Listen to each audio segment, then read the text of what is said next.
뉴스타파 기자 김경래 최강 시사.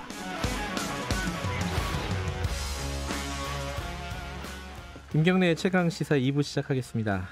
어제 여야가 국회의장하고 만나가지고 공수처 추천위원회를 다시 좀 열자라고 합의를 했습니다. 이게 이제 추천위원회가 사실상 종료가 됐는데 성과를 내지 못하고 한 번 더 해보자는 거예요. 그게 이제 일단 길은 열렸는데 그래도 이게 어떻게 될지는 아직 잘 모르겠습니다. 여러 가지 전국 현안 오늘 야당 입장 좀 들어봅니다. 국민의힘 김기현 의원님 연결되어 있습니다. 의원님 안녕하세요. 네, 반갑습니다. 김기현입니다. 예. 자, 이제 공수처장 추천위원회가 다시 열리게 됐습니다. 이게 언제 열리는 거예요, 그러면은?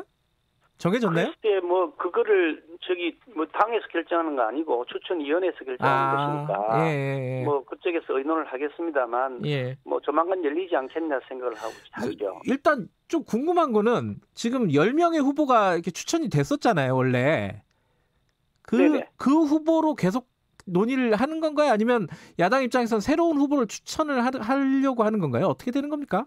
이게 그 공수처장 후보 추천위원회를 어떻게 운영할 것인지에 대한 아무런 규정이 사실 없이 시작을 했죠. 그래서 그 추천위원회 내부에서 첫 회의를 하면서 어떤 식으로 운영하자라고 내부적으로 아마 그 자체 규정을 정했던 것 같은데. 네.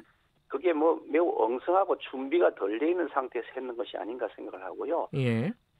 후보 추천위원회라는 것이 추천했다가 또 그에 대해서 여러 가지 의견이 이렇게 엇갈리거나 적합하지 않다고 판단되면 또 새로운 후보를 추천하고 그렇게 해서 결론을 내릴 때까지 계속 심사를 하는 것이 당연한 것이기 때문에 당연히 새로운 후보들을 또 필요하면 추천을 해서 심사하는 것이 옳은 길이다. 저는 그렇게 생각합니다. 여당은 지금 이제 기존에 추천됐던 그 후보들을 중심으로 해서 논의 한 차례 정도 더 해보고 안 되면 좀 다른 생각, 그러니까 예컨대 법을 개정한다든가 이렇게 갈 생각인 것 같더라고요. 나오는 얘기들을 보면은 이건 어떻게 보십니까? 그 민주당 쪽 생각은 이번에 한 번 더 회의하자, 회의도 딱 한 번 더 하고 끝내자 이런 얘기인데 이거 그냥 언론 플레이용으로 눈 가리고 아웅하는 것이다 그런 생각을 합니다. 지금까지 여당이 해왔던 민주당이 해왔던 행보를 보면 닥치고 여당 뜻대로 하겠다, 여당 마음대로 하겠다, 노골적으로 의사를 드러냈고요. 어저께 같은 경우에도 벌써 이낙연 대표가 공수처 그냥 사실상 강행하겠다는 의지를 공개적으로 표명까지 했거든요. 법을 고쳐서라도 하겠다, 이런 의지를 확고하게 공개적으로 표명하고 있는 상태에서 그냥 아무 그 회의도 안 하고 그냥 처리하려니까 눈치가 보인다. 그래서 국민들에게 책임 떠넘기기, 야당에게 책임 떠넘기기, 그리고 국민에게 보여주기용으로 눈 가리고 아웅하면서 한 번 회의도 하는 거 아니냐 이런 생각인데요. 이렇게 되어 있습니다. 그 공수처법을 처음 통과시킨 사람들은 민주당입니다. 우리 당은 강력 반대를 했고요. 그것 때문에 반대하는 과정에서 많은 사람들이 지금 그 재판으로 지금 넘어가 있습니다. 그게 과정에서 절차에 항의하는 과정에서 시비가 걸렸어요. 이렇게 강력 반대했던 걸 자기들 마음대로 일방적으로 제정을 했는데 그 제정한 내용이 야당이 동의해주지 않으면 공수처장은 임명되지 않습니다. 라고 해서 해놔놓고 지금 이제 야당의 그 동의를 받지 못할 사람들을 내놔놓고 그런 다음에 야당이 동의하지 않기 때문에 그걸 다시 고치겠다 이렇게 하면 이거 일당 독재하겠다는 것이다. 그런 의지를 명확하게 표현한 것이라고 생각하는데 이렇게 1차 회의를 한 다음에 2차 회의할 때까지 과정을 제가 파악을 해보니 이분들에 대한 추천서는 들어와 있는데 그분들의 병력 관계는 어떻게 되었는지, 재산 관계는 어떤지, 전과는 있는지 없는지, 도덕성은 어떤지 이런 부분에 대한 아무런 검증 자료가 지금 제출이 안 돼 있는 것이고요.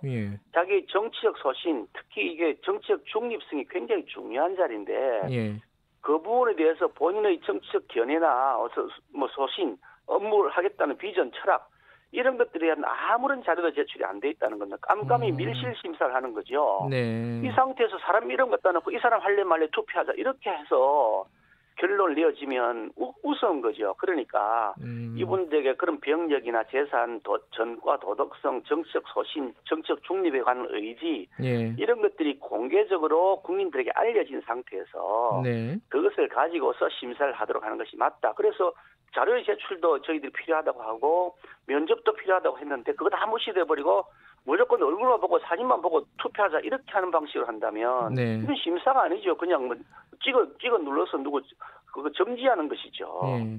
근데 이제 여당 입장에서 얘기를 들어보면은 뭐 그런 얘기를 하지 않습니까? 지금 예컨대 대한변협이라든가 법원 행정처 쪽에서 이제 추천을 한 후보들이 있지 않습니까? 그 후보들에 대해서까지 그냥 반대하는 거 아니냐, 야당은. 그냥 비토권만 행사하려고 한 거 아니냐, 공수처 출범을 늦추려고만 하는 게 아니냐, 방해하려고만 하는 게 아니냐, 이렇게 얘기한단 말이에요. 이건 뭐라고 대답하시겠어요? 거꾸로 보면 이렇습니다. 예. 민주당 측에서는 예. 우리 당 측에 추천한 세 사람, 김경수, 강찬우, 석동현 변호사가 있는데요. 예. 이분들이 다 검사장을 했던 분이시고 그중에 예. 한 분은 문재인 정권 시절에 예. 검찰총장 후보로도 거론되었던 명망이 있는 분이고 예. 또 전혀 정치에 관여하지 않았던 분도 계세요. 네네. 그런 분들에게 자기들은 한 표도 안 던져줬거든요. 예. 심지어 법원 행정처, 변협 이런 데서도 한 표를 안 던져준 거죠. 네. 그러니까 거꾸로 얘기하면 여당하고 그리고 정부 측 관계 인사자 그리고 변협 이런 데서는 아예 처음부터 여당하고 다 그냥 말을 맞춰온 것이 아니냐라는 생각이 들 만큼 아예 그냥 무조건 야당 추천 인사를 다 비토를 놨단 말이죠. 아니 한 표라도 나와야 될 거 아닙니까? 예. 그런 걸 보면 이것은 짜여진 각본에 따라서 흘러가고 있는 것이다. 그런 생각을 하고요. 특히 이찬희 그 대한변협 회장 예. 같은 경우에는 좀 매우 황당하다고 생각하는데요. 예. 이분은 뭐 지금 정부의 대변인인가 아니면 뭐 여당의 집사인가 하는 생각이 들 만큼 중립성을 완전히 상실했다는 생각을 하게 어떤 됩니다. 부분에서 그렇죠? 이찬희 변협회장은? 이분이 나와가지고 이거 심사를 마치고 난 다음에 미주알 고주알 막 얘기를 했던 그 방송에 나가서 했던 예. 얘기를 보면 거의 정부 일변도 이거 얘기만 계속 넣어놓고 있다는 거죠. 그러면서 뭐 정당 추천위원을 배제해야 된다 이렇게 얘기를 하는데 예. 이게 말이 안 되는 거죠. 이거는 처음부터 정책으로 탄생한 것이고 예. 야당의 동의를 받은 다음에 공수처를 임명하겠다는 법인데 예. 정당 추천을 배제한다 그러면 이건 뭐 정부 여당이 원하는 대로 하는 거죠. 그러면 정당 추천위원 없으면 정부 여당 측 인사하고 법원 행정처 대한변협 어떻게 될지 뻔히 보이는 사람들한테 다 맡겨놓고 하자는 것인데. 아니 정당 측을 배제하면 여당도 배제하자는 거잖아요. 그 이찬희 배제하자도 그럼 예. 배제하면 하는 분이 뭐 법무부 그리고 뭐 법제처 뭐 본행정처 변협 이렇게 한다는 건데. 예. 그 추천위원을 전부 정부가 정하는 거 아닙니까? 아니 그러니까 변협회장은 정부가 정한 건 아니겠죠. 원래 변협회장이 지금 하는 예. 행동을 보면 좀 그렇다는 거죠. 그래서 지금 나오는 얘기가. 예. 변협회장이 이분이 지금 내년 초에 이 변협회장 선거가 있습니다. 예. 혹시 그걸 의식하는 것은 아니냐. 아이고 이거 변협회장님한테 이것도 물어봐야 되는 부분인데 이 부분. 아니 그게 다 진실인지 아닌지 모르지만 소문이 지금 그래 돌고 있다는 거죠. 그래서 중립성에 대한 의심을 계속 불러일으키고 변호사들 사이에서도 저 사람 황당하다. 저 변협회장이 맞느냐라는 얘기들이 계속 나오고 있는 거죠. 예. 그 예컨대 이제 아까 지금 좀 전에 언급을 해주셨는데 변협이라든가 법원행정처는 이제 사법부니까 또 정부랑 또 다르잖아요. 이쪽에서 추천한 후보들 중심으로 한번 논의를 진전시키는 건 어떨까 이런 아이디어들도 있는 것 같아요. 이것도 안 된다는 말씀이신 거죠 지금? 법원행정처에 추천한 분이 이번에 있는데. 네.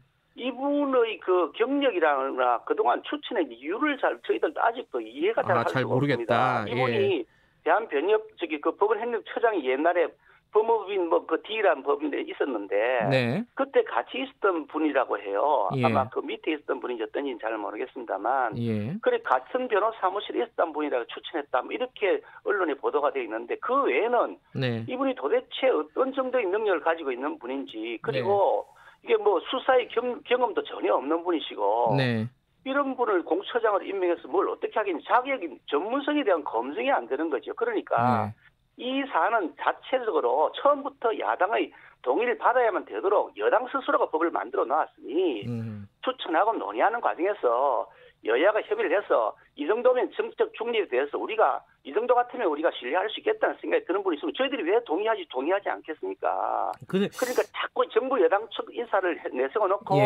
야당에게 무조건 반대할 수밖에 없는 사람을 내세워놓고 반대하니까 우리 마음대로 하겠다 하실 것이 아니라 여당도 괜찮다고 생각하고 야당도 그 정도 같으면 우리가 이해할 수 있겠다는 분을 내세우시면 되잖아요. 근데 지금 사실 공수처법이 통과가 된 게 지난해 말이고 후속법안이 올해 8월에 통과가 됐단 말이에요. 그래서 사실은 이제 추천위 구성이 좀 빨리 됐으면 말씀하신 대로 이런 좀 아주 정교한 논의 검증 같은 것들이 있을 수도 있었는데 이거 야당이 자초한 거 아니냐. 결국 추천이 위원 그 추천을 계속 거부하다가 이렇게 된 거 아니냐. 이 부분에 대해서는 어떻게 생각하세요? 야당이 자초한 게 아니고 여당이 자초한 거죠. 이 법 자체는 위헌적인 법률이고 네. 탄생해서는 안 되는 법률이라는 인식을 저희들은 확고히 가지고 있죠. 예. 그래서 이것이 위헌 법률이라고 해가지고 헌법재판소에 헌법소환 청구를 해놨는데 네. 그게 지금 1년이 다 되어 가도록 지금 감감무소식입니다. 너무 헌법재판소가 결정을 안 하고 있죠. 예. 가든 부든 간에 결정을 하면 될 텐데 안 하고 있는 거죠. 예. 그 결정을 안 하고 있는 상태에서 무조건 위헌적 법률에 따라서 밀어붙이겠다는 것이 여당의 입장이니 예. 야당은 야당의 목소리를 낼 수밖에 없는 것이고 당연한 것이 여당이 하자는 대로 다 할 것 같으면 야당이 왜 존재하겠습니까? 자, 그러면은 지금 어쨌든 그 추천위가 구성이 돼서 논의를 하고 있는데 이게 더 이상 못 기다린다는 거 아니에요? 여당 입장은. 그래서 법을 바꾸겠다는 건데 그러면 야당은 지금 사실 방법은 없는 거 아니에요? 그러니까 여당이 더 이상 못 기다리겠다는 말 자체가 틀려먹은 겁니다. 원래 야당의 동의를 받아 사독돼 있으니 야당이 동의를 받을 때까지 자기들이 그 충분한 논의를 해야 되는 거죠. 아무 논의도 안 하고 심지어 말씀드린 것처럼 뭐 병력이나 전과 도덕성, 정치적 중립성에 대한 본인의 소신을 확인할 수 있는, 검증할 수 있는 아무런 자료도 없이 깜깜이 심사를 하겠다고 네. 사람 이름만 딱 던져놓고 이력서 하나 던져놓고 찬성하느냐 반대하느냐 이렇게 물어놓고 우리가 그 부분에 대한 자료가 없으니까 동의할 수 없다라고 하면 당신들은 그럼 계속해서 미루고 있으니까 우리가 법을 고쳐서 마음대로 하겠다. 이런 건데 예. 결국 그러니까 일당 독재하겠다는 의지를 처음부터 가지고 있는 거죠. 야당의 비토권이라는 핑계를 대고 있는 거죠. 그러면은 여당이 비토하고 있는 거죠. 오히려 거꾸로요. 그러면 여당이 만약에 법 개정에 들어간다면은 어떤 대응을 하시겠습니까? 뭐 보이콧이라든가 이런 얘기들도 나오는 것 같은데. 저희들 입장에서는 네. 만약에 여당이 이걸 일방 독재하듯이 그렇게 처리하게 되면 네. 그에 대한 모든 수단을 다 동원해서 저지할 수밖에 없다는 입장이고요. 네. 지금 지난번 부동산 3법이라고 하는 법도 예. 군사 작전하듯이 일방적으로 막 처리해가지고 지금 온 나라에 지금 부동산 대란이 일어나고 있지 않습니까? 그런데 이분들은 그에 대한 반성과 사과도 없이 무작정 잘했다 그러고 계속해서 군사 독재하듯이 군사 작전하듯이 이렇게 일방적으로 밀어붙이는데 네. 그에 대한 국민적 그 반감들이 계속 커지고 있습니다. 그러니 이렇게 해서 국민적 저항에 계속 부딪힐 것인지 아니면 네. 합리적으로 서로 간의 협상을 통해서 대안을 찾아낼 것인지 하는 것은 여당이 네. 선택해야 될 과제라고 봅니다. 뭐 마지막으로 아까 이낙연 대표 잠깐 말씀하셨는데 이낙연 민주당 대표가 이 얘기했어요. 다수 국민이 원하는 것을 공수처를 얘기하는 거겠죠. 이게 사실 이제 여론조사하면 공수처 찬성 여론이 좀 높잖아요. 이 야당이 이토록 방해하는 이유가 무엇인지 이해하기 어렵다 이렇게 얘기를 했어요. 여긴 뭐라고 대답하시겠습니까? 저는 그 다수 국민이 찬성한다는 주장을 도무지 이해할 수가 없습니다. 예. 이런 거죠. 다수 국민에게 물어보십시오. 여당이 일방적으로 추천한 사람을 야당이 그냥 동의 안 한다고 해서 처리하는 것이 맞는지 안 맞는지 국민에게 물어보십시오. 여야가 동의하는 중립적 인사를 할 것인지 아니면 여당이 밀고 추천하는 사람을 공수처를 할 것인지 국민들에게 물어보시면 압도적으로 아마 여야 합의를 통해서 하는 것이 맞다고 나올 겁니다. 그걸 지금 논의하는 과정이잖아요. 예. 공수처법은 자기들 일방적으로 이미 처리해 놓았고 예. 그 상태에서 공수처장을 어떻게 임명할 것이냐는 절차에 가는 것이니까 그러면 여론조사를 하자고요. 국민에게 여당이 일방적으로 추천할 사람 할 거냐, 여야 합의를 하는 사람을 할 거냐. 그거 물어보면 당연히 후자 아니겠습니까? 다수의 국민들이 후자를 선택할 것이라고 뻔히 보이는데 어디 다수 국민의 이름을 거기다 함부로 팔고 있습니까? 아마 그 여론조사하면은 문제 질문을 정하는 데만 한 2년쯤 걸릴 것 같습니다. 그러니까 다수 국민이라고 하는 자체가 틀려먹었다고 지금 하는 거죠. 다수 국민은 제가 말씀드린 그런 합리적 선택을 할 것이 너무나 뻔하지 않습니까? 알겠습니다. 다른 얘기 좀 여쭤볼게요. 어제 보니까 SNS에 김기현 의원께서 대통령님, 이게 문재인 대통령에게 한 말씀 하셨어요. 제발 기자회견 좀 해주세요. 이게 왜 이런 말씀을 하신 겁니까?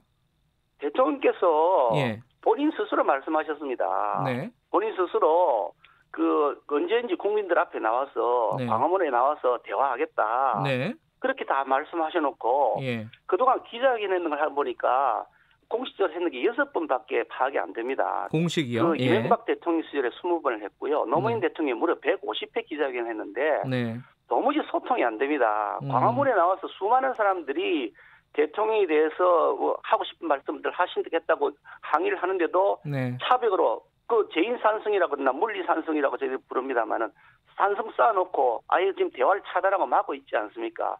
집값이 폭등하고 전세가 지금 엉망이 돼 있고 매물이 풍기가 돼 있고 예. 일자리 때문에 실업 대란이 일어나 있고 윤석열 총장과 추미애 장관 사이 끝없는 갈등 때문에 국민이 피로해져 있고 네. 그리고 온 동네에 지금 뭐 조국 윤미향 이런 사태를 통해서 불공정과 특권 반칙들이 만연돼 있는데 한마디도 대통령이 말씀 안 하셨습니다. 심지어 네. 오거돈, 박원순 두 분 시장 예. 그 성추행 지금 죄가 인정되어 있거나 죄가 조사를 중인 사람들인데 네. 이런 분들에 대해서 한 번도 대통령 사과 안 하셨습니다. 오히려 박원순 시장에 대해서는 오히려 측은지심을 보이는 모습까지 보이셨단 말이죠. 이렇게 할 수 있어도 되겠느냐. 그래서 그런 부분들에 나와서 국민들에게 설명을 해보십시오. 그러면 그에 대해서 기자들이 국민을 대신해 질문하실 거 아닙니까? 그럼 대통령께서 그에 답변을 하시면 네. 그게 예스인지 노인지 답변할 텐데 좋은 일이 있을 때는 나와가지고 이렇게 했습니다 하고 공치사하시고 그리고 나쁜 일일 때는 뒤에 딱 숨어버리시고 부하 직원에게 다 떠넘겨버리신다면 그거 어떻게 대통령이 소통을 하는 대통령이냐. 권위주의 대통령이지. 예. 그런 생각이 들어서 제발 좀 기자에게 좀 해달라고 말씀드렸습니다. 그러니까 그 대통령이 국민들하고 직접 소통을 좀 강화했으면 좋겠다 이런 취지시네요. 그죠? 그러니까 기자회견 많이 해달라고 제가 공식적으로 요청드렸습니다.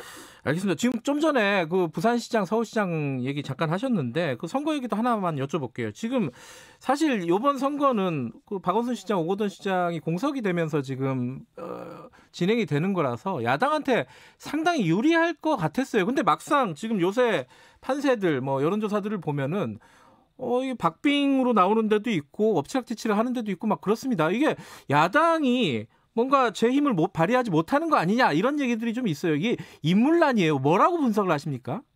인물은 여당이 더 없지요. 우리 당이 더 훨씬 많습니다. 예. 자꾸 지금 이제 여론조사에서 우리가 뭐 모자란다 이런 것도 그것도 전혀 아닌데 여론조사가 저희들 당 지지도 굉장히 지금 높아져 있습니다. 오히려 네. 여당이 떨어져 있고 야당은 올라가 있죠. 네. 지지율 격차도 지금 어떤 여론조사에 따라 뒤집어지기도 하고 뭐 근접해 있기도 하고 그런 상태여서. 그러니까 왔다 갔다 하니까 얘기하는 거예요. 이게 야당이 이길 줄 알았는데. 그러니까 지지율이 우리가 낮다 뭐 이렇게 얘기하는 건 여당이 하고 있는 뒤집어지려는 프레임일 뿐인 것이고요. 예. 저희들 굉장히 지금 열심히 하고 있는 것을 국민들이 조금씩 인식해 주고 계시다고 생각하는데 아직 부족한 점이 있죠. 예. 그래서 저희들이 더 노력해야 되고 그런 점에서 반성하고 더 절치부심하긴 합니다만 예. 인물로 따지면 저쪽보다 우리 당이 더 많죠. 숫자로 봐도 많고 인물이 경쟁적으로 봐도 더 많죠. 알겠습니다. 여기에 대해서는 제가 코멘트를 하지 않겠습니다. 그 짧게 두 가지만 여쭤볼게요. 하나 가덕도 신공항 문제요. 이게 지금 김해 신공항 백지화 나오면서 이게 국민의힘이 PK, TK 나눠가지고 좀 갈등이 벌어지고 있는 거 아니냐 이렇게 보는 시각들이 좀 있습니다. 지금 김기현 의원께서는 울산이시고 이 가덕도 신공항으로 가야 된다고 생각하세요? 그 가덕도 신공항 지금 가덕도 신공항을 하자는 게 아니고 김해 신공항에 대해서 여러 가지 논란이 되어서 지금 그게 백지화 되느냐 만 이런 과정이 있는데 그다음 순서는 아직 어떻게 할지 정해져야 될 과정입니다만. 기본적으로 우리 당 의견이 갈라졌다 그러는데 그러기 때문에 매우 건전한 민주정당입니다.